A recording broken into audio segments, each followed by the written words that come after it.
Sí, gracias, vicepresidenta. No me atrevo a entrar en detalle, porque hay tanta materia que con ordenarlo, ¿no? y tratar de completar la explicación que ha hecho la vicepresidenta me parece bastante, y si acaso vamos entrando también en materia a raíz de las preguntas. Podemos empezar quizás por el techo de gasto, por las cifras de techo de gasto que tienen distribuida como documentación un PowerPoint, donde también de manera muy resumida lo que decirles en primer lugar que estamos cumpliendo con los plazos de la Ley Orgánica de Estabilidad Presupuestaria y Sostenibilidad Financiera, que, como recuerdan, establece que el Consejo de Ministros aprobará el techo de gasto y remitirá a las Cortes españolas antes de finalizar el mes de junio, y previa consulta e información y puesta más que en conocimiento, ¿no?, sometiéndola a aprobación en el Consejo de Política Fiscal y Financiera, y también previo informe al Consejo Nacional de Administración Local, que, como saben también, ya son reuniones convocatorias que se han celebrado el Consejo de Política Fiscal y Financiera el día de ayer, jueves, y el miércoles el Consejo Nacional de Administración Local. Bien, el establecimiento, la propuesta de techo de gasto, que es la primera fase del ciclo presupuestario para la elaboración del presupuesto 2014, parte de un escenario económico que es muy parecido al escenario que conoce toda la sociedad española y, por supuesto, los medios de comunicación, que fue presentado dentro del programa de estabilidad del Reino de España. Respecto del año 2014 hay algunas modificaciones, no en los totales, ni de crecimiento del PIB, ni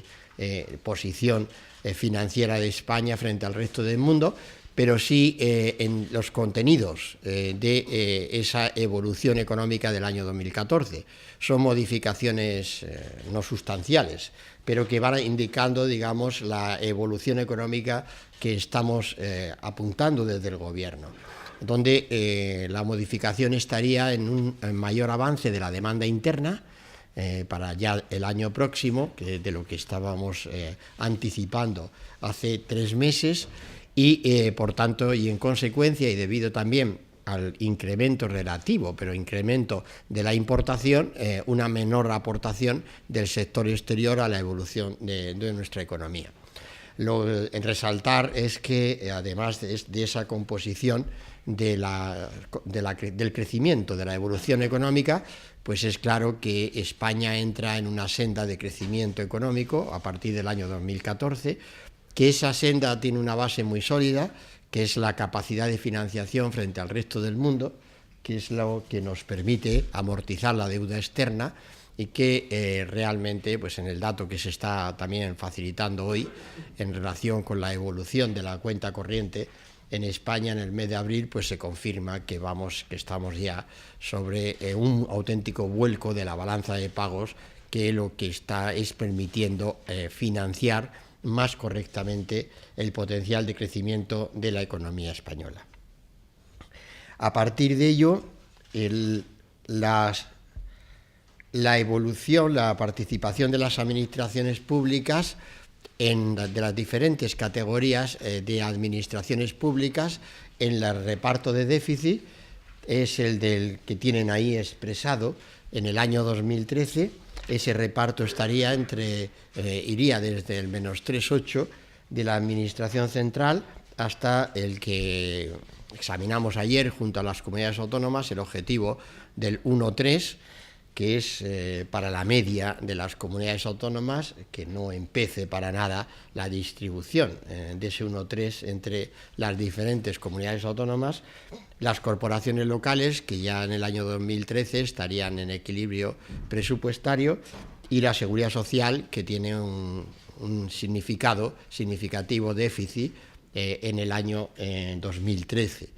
Que ese es el reparto que llevaría al 6,5%, que es el que también el Consejo Europeo, que acaba de celebrarse en Bruselas, pues está confirmando que esa es la senda de evolución del déficit público de España desde el 6,5 de 2013 hasta el menos 2,8, quedando por debajo del 3% que marca la Unión Europea en el 2016, con un año más. La distribución, por tanto, que también aprobamos en el Consejo de Política Fiscal y Financiera de ayer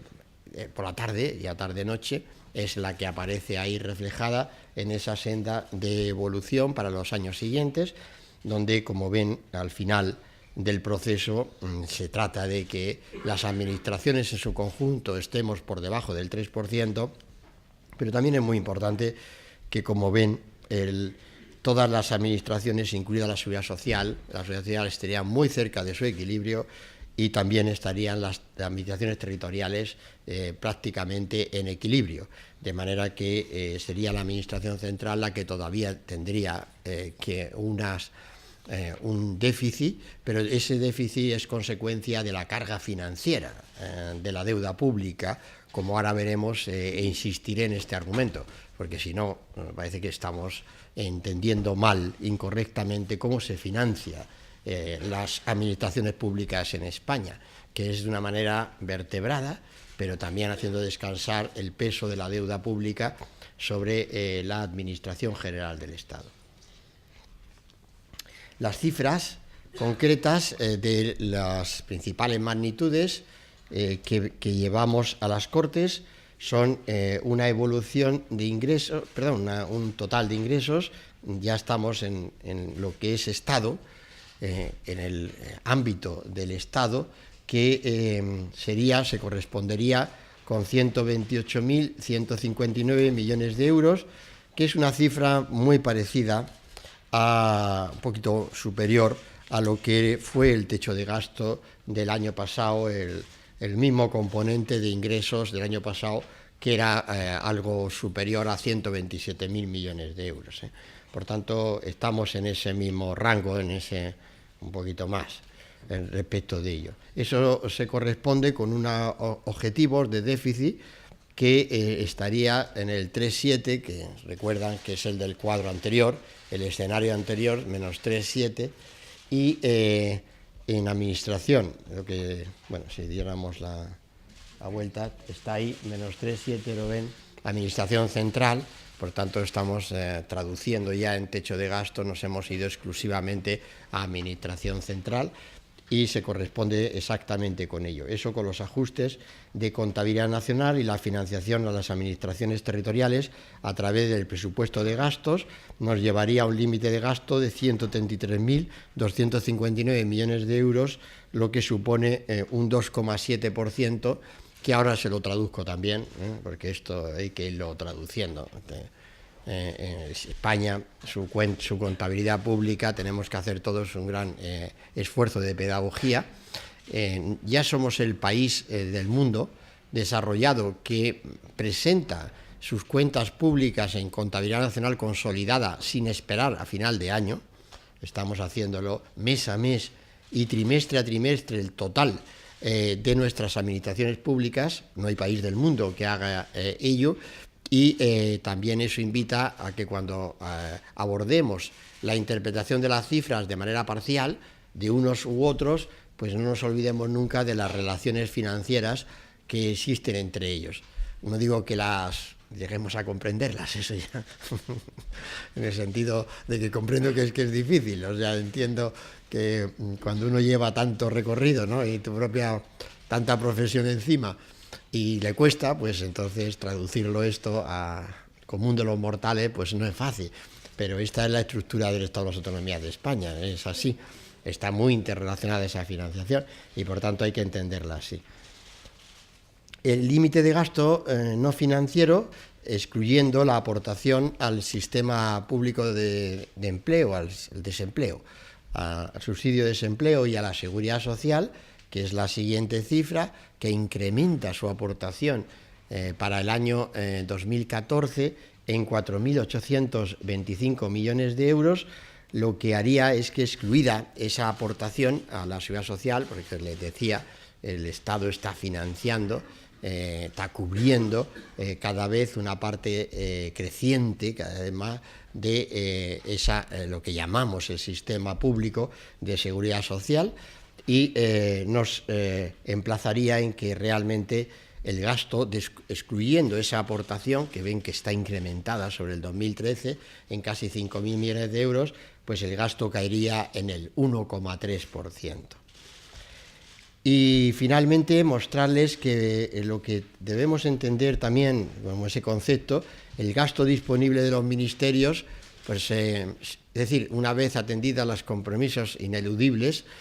ese gasto disponible se reduce en el menos 0,7,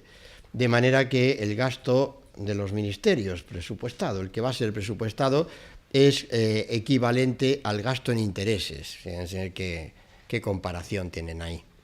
Realmente el gasto baja, pero en España lo que gastan todos los ministerios del Gobierno de España pues viene a ser equivalente a la carga de intereses de la deuda pública. Por tanto,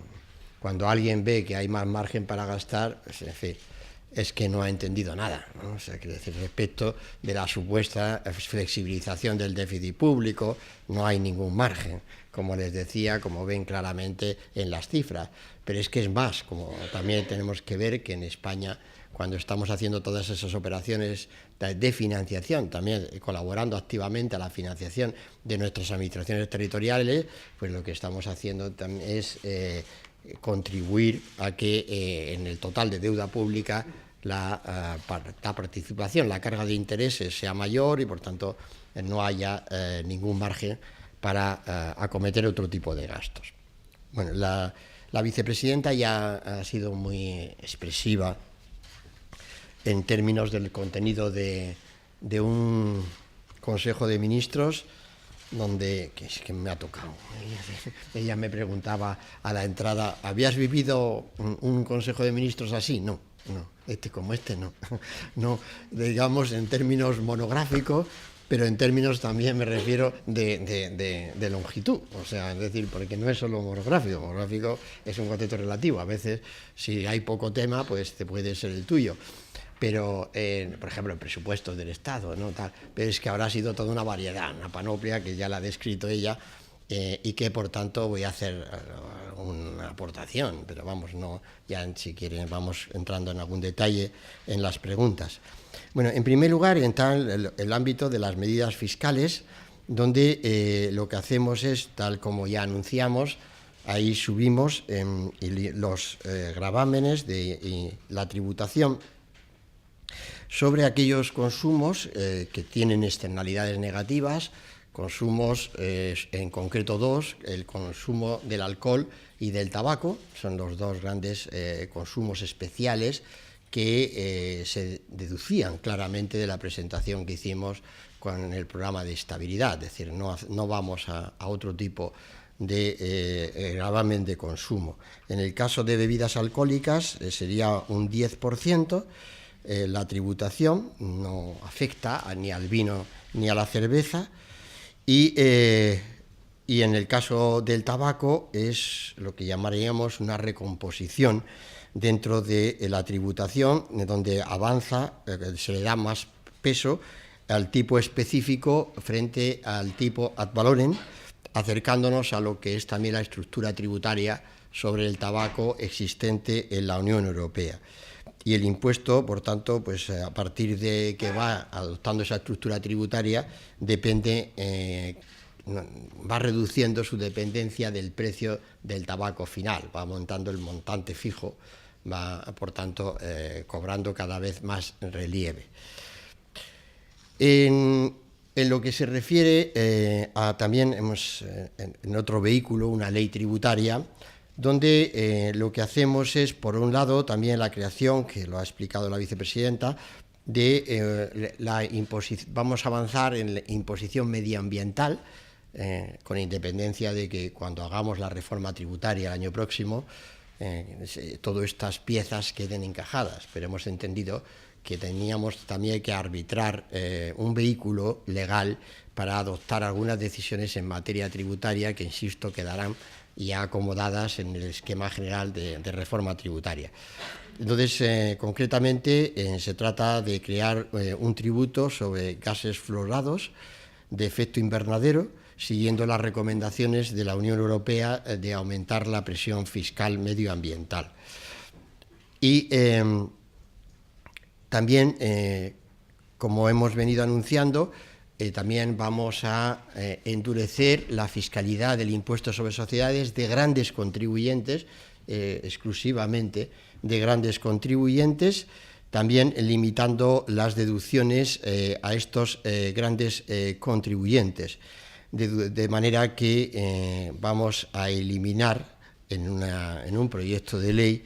la deducibilidad por las pérdidas por deterioro de la cartera de valores y las rentas negativas obtenidas en el extranjero a través de establecimientos permanentes. De esa manera vamos acercando también la definición del impuesto sobre sociedades a lo que es rango común, norma común en los países europeos de nuestro entorno, donde ese tipo de deducibilidades no existen. Y por tanto no podemos justificarlas tampoco en virtud de que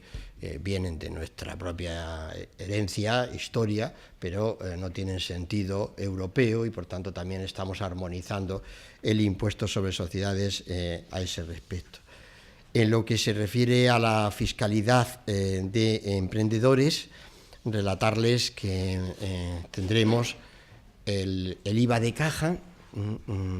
ya por fin vigente a partir del 1 de enero del 2014, del que podrán beneficiarse 2.300.000 contribuyentes, la gran mayoría, la inmensa mayoría de pequeña y mediana empresa y autónomos de España, y después también las mejoras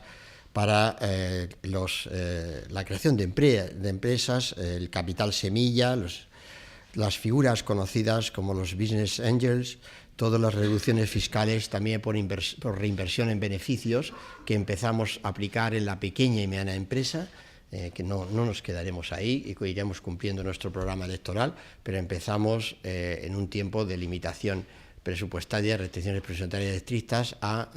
también a practicar una deducción que haga que las empresas financien su capacidad económica, pero también financien nuevas inversiones a través de recursos propios frente a la utilización de recursos ajenos. Las medidas tributarias empresariales, como ven, ya combinan estímulos con mayor gravamen, pero distinguen claramente entre el territorio de la pequeña y mediana empresa y del gran contribuyente. Y también lo que van es a impulsar el desapalancamiento financiero que necesitan nuestras empresas, que necesita nuestra economía para acelerar el proceso de recuperación económica. Cuanto más rápido vaya ese desapalancamiento financiero, mejor para todos. Razón también por la que hay que insistir persistir en la reducción del déficit público. En materia de lucha contra la morosidad de las administraciones públicas, creamos, además de lo que yo creo que ahí los avances son muy importantes, como haya explicado ya muy bien, no voy a insistir, pero es que realmente es un cambio cualitativo el que se está produciendo en términos de implantación de la factura electrónica, conocimiento del plazo medio de pago de todas las administraciones, pero con conocimiento publicado, obligando a la publicidad de ese plazo medio, con lo que ello implica de transparencia, de gestión transparente de los recursos de los ciudadanos, de concurrencia, para que realmente aumente el número de proveedores que vayan con seguridad a ofrecer sus bienes y servicios a esas administraciones públicas, y también en términos de acortar los tiempos de pago, que es realmente lo que hemos avanzado en las medidas de esta mañana. Una financiación que lleve adelante el pago de las facturas pendientes de nuestras administraciones públicas, el pago de las facturas pendientes entre administraciones públicas, el que también facilitamos a través de la modificación temporal de la Ley Orgánica de Estabilidad Presupuestaria, que aquellos ayuntamientos que estén ya en superávit o tengan remanentes de tesorería suficientes, con garantía suficiente, puedan emplear, comprometiéndose con el equilibrio presupuestario, garantizando ese equilibrio presupuestario, puedan aplicarlo a inversiones que mejoren sus pueblos, sus ciudades. Por tanto, es un estímulo, ahora que tanto hablamos. ¿Cómo premia el gobierno?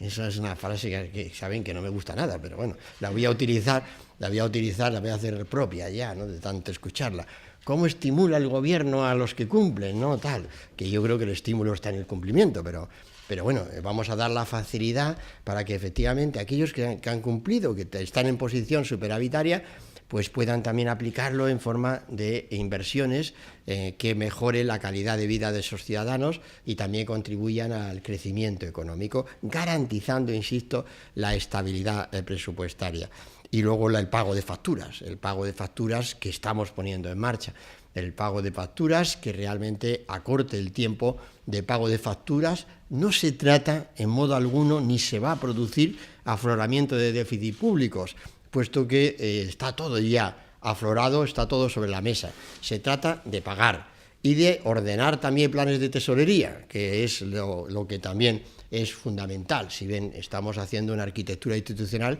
que lleva a una transparencia en la gestión pública, pero hasta el punto de que vamos a limitar los tiempos de pago de esa factura, facilitando los medios financieros para que ello sea posible. Y en consecuencia, pues vamos a pagar facturas también a entidades que hasta ahora no habíamos acometido, como ha citado ella también en el caso de universidades, en el caso de transferencias a entidades sin fines de lucro, con especial atención al tercer sector, a los servicios sociales atendidos. Creamos la pasarela financiera para que las comunidades autónomas